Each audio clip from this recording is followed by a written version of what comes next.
அனைவருக்கும் வணக்கம். அகத்தவம் ஆண்டின் ஒவ்வொரு நாளும் நவம்பர் 16ஆம் தேதி ஜேம்ஸ் ஆலன் அவர்கள் என்ன பகிர்ந்துள்ளார் என்பதை காண்போம்.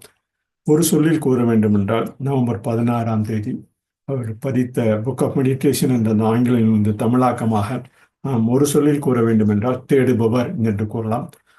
முழுமையான செயல் ஒழுங்கு பற்றிய அறிவு அதை ஆர்வத்துடன் தேடுபவருக்கு பயன் நிலையில் உள்ளது. ஆர்வத்தினை தேடுபவர் வெறுமனே கேட்பவர்கள் அல்ல, அவர்கள் சொற்களை செய்பவர்களாக மாறுகிறார்கள்.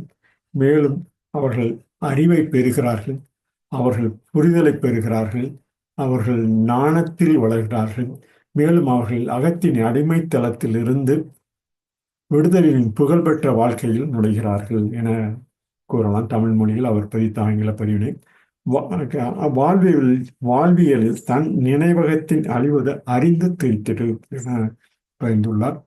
அவர் பதித்த ஆங்கில பதிவினை காண்போம். What we can say in single word in acrostic seeker, sure enabler, earnestly keep on eagerness resources. Sure enabler, earnestly keep on eagerness resources.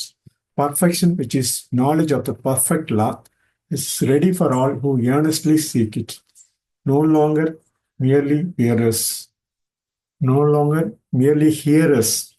They become doers of the word and they acquire knowledge, they receive understanding, they grow in wisdom, and they enter into the glorious life of liberation from the bondage of self.